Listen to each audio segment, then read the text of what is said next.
Hi friends, எல்லாருக்கும் வணக்கம். எல்லோரும் எப்படி இருக்கீங்க? நல்லா இருக்கீங்களா? Welcome to Sakthi Saravana YouTube channel. இன்றைக்கி வீடியோவில் ஆன்மீக தகவலில் நீங்கள் நினச்சது எல்லாம் நடக்கணுமா, இந்த பூ பரிகாரத்தை செஞ்சு பாருங்கள்.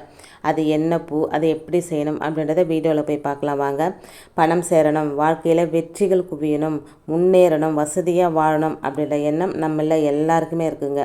ஆனால் சிலருக்கு மட்டுமே தொட்டது எல்லாமே தொடங்கும், செல்வம் பெருகிக்கிட்டே போகுங்க.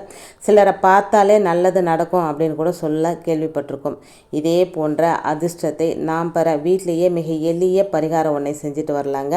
நேரம் இன்னும் வரல, சுக்கிரதசை வரல அப்படின்லாம் சிலர் புலம்பிக்கிட்டே இருப்பாங்க. நம்முடைய உடம்புல இருக்கிற சக்கரங்களை சுத்தம் செஞ்சு அதோட இயக்கங்களை சீராக்கினாலே வாழ்க்கையில் மிகப்பெரிய மாற்றங்கள் நிகழ்வதை நாம் கண்கூட பார்க்க முடியுங்க. இத்தகைய மாற்றங்களுக்கு இறை வழிபாட்டுடன் நம்பிக்கையுடன் சில பரிகாரங்களையும் நம்முடைய தினசரி வாழ்க்கையில் நம்ம செஞ்சுட்டு வரணுங்க. அது என்ன பரிகாரம் அப்படின்றத பார்க்கலாம் வாங்க. நம்முடைய உடம்புல 7 சக்கரங்கள் இருக்கிறது அப்படின்றது எல்லாருக்குமே தெரியும். இந்த 7 சக்கரங்கள் போக உடம்புல பல பகுதிகளில் பல சக்கரங்கள் இயங்கி கொண்டு தாங்க இருக்குது. அதில் நம்முடைய உள்ளங்கை, மணிப்பூரகம், இடது பக்க தோள்பட்டை ஆகிய பகுதிகளில் இருக்க சக்கரங்கள் சரியாக இயங்கினால் அல்லது தடையில்லாமல் இயங்கினால் தான் அதிர்ஷ்டம் இருந்து கொண்டே இருக்கும். நினைப்பது நடக்கும், பணம் வந்து கொண்டே இருப்பதற்கு இந்த சக்கரங்கள் சரியாக இயங்க வேண்டும். நம்முடைய உயர் சக்தியானது சரியாக இயங்கினால் மட்டுமே நம்முடைய அதிர்ஷ்டம் நமக்கு பலன் தரக்கூடியதாக அமையும். அதுக்கு தாங்க இந்த எளிய பூ பரிகாரம் செய்யப்படும். இந்த உயிர் சக்தி தூண்டப்பட்டு சக்கரங்கள் சரியாக இயங்க மிக எளிய பூ பரிகாரம் ஒன்றை தினமும் செஞ்சுட்டு வந்தாலே போதுங்க, பணம் உங்களை தேடி வந்துக்கிட்டே இருக்கும். நீங்கள் நினச்ச காரியங்கள் அப்படியே நடக்கிறதோட நீங்கள் சொல்கிற சொல்லும் வெல்லும் சொல்லாக இருக்குங்க. நீங்கள் என்ன சொன்னாலும் அந்த சொல் உங்களுக்கு வெற்றியை தருங்க. இந்த பரிகாரம் செய்கிறதுக்கு அதிக நேரமோ இல்லை நிறைய பொருட்கள் அப்படின்னு எதுவுமே தேவையில்லைங்க. ஒரே ஒரு பூ மட்டும் போதும். அந்த பூ என்னென்னா அதுதாங்க மல்லிகைப்பூ.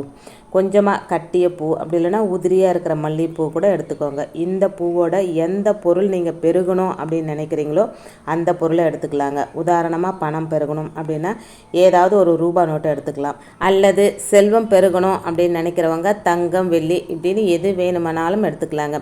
நினைத்தது நடக்க வேணும், ஒரு காரியம் வெற்றி பெறணும் அப்படின்னா அதை நீங்கள் மனசார நினச்சிக்கிட்டு அதை ஒரு ப்ளூ கலர் பென் அப்படி இல்லைன்னா மார்க்கர் ரெண்டுத்தில் எது வேணால் எடுத்துக்கலாங்க. அரச இலையில் எழுதுங்க. அரச இலை கிடைக்கல அப்படின்றவங்க ஒரு ஒயிட் கலர் பேப்பரில் எழுதிக்கோங்க. உங்களுடைய தேவை என்னவோ, பணம் வரணும், நகை வரணும், இல்லை இந்த காரியத்துக்கு நான் போகிறேன், இந்த காரியம் வெற்றி ஆகணும் அப்படின்றத ஏதாவது ஒரு குறிக்கோளை அதை சங்கல்பமாக எடுத்து அந்த பேப்பர்லேயோ இல்லை அரச இலையிலையோ எழுதிக்கோங்க. ரெண்டுமே உங்களால் எழுத முடியல அப்படி இல்லைன்னா மனசார நினச்சிக்கிட்டு வெறும் மல்லிகைப்பூ கூட நீங்கள் எடுத்துக்கலாங்க.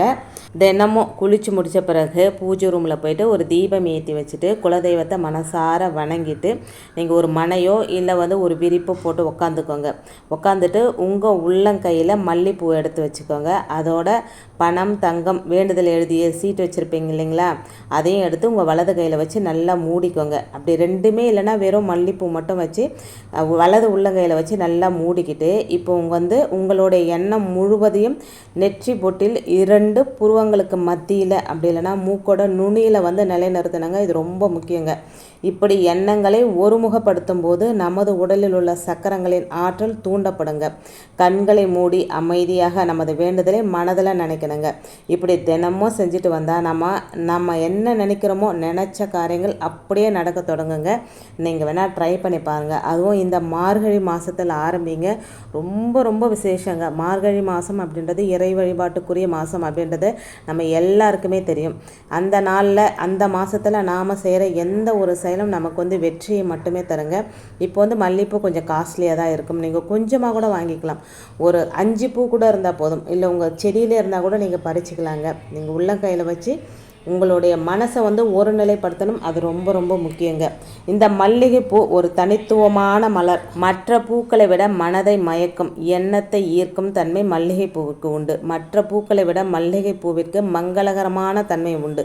இந்த பூவிற்கு பணத்தை ஈர்க்கும் தன்மை உண்டுங்க. மல்லிகைப்பூவை பணம் வைக்கிற இடத்துல வச்சா பணம் பெருகி கொண்டே இருக்குங்க. நாம் செய்ய வேண்டியது ரொம்ப கஷ்டமெல்லாம் பட வேண்டியது இல்லைங்க. மல்லிகைப்பூ இருந்தால் மட்டும் போதுங்க.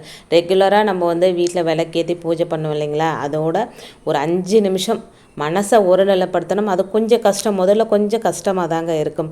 மனசை ஒருநிலைப்படுத்தி 2 புருவங்களுக்கு மத்தியில் கொண்டு வர்றது முதல்ல கொஞ்சம் கஷ்டமாக இருக்கும். பழக பழக பழக உங்களுக்கு அது ஈஸியாக வந்துடுங்க. செஞ்சு பாருங்கள், உங்களுக்கு என்ன மாற்றங்கள் நடந்தது அப்படின்றத என்னோட ஷேர் பண்ணிக்கோங்க. இன்றைக்கி வீடியோவில் நான் சொன்ன விஷயங்கள் உங்களுக்கு பிடிச்சிருந்ததுன்னா லைக் பண்ணி சப்ஸ்கிரைப் பண்ணி சப்போர்ட் பண்ணுங்கள் ஃப்ரெண்ட்ஸ்.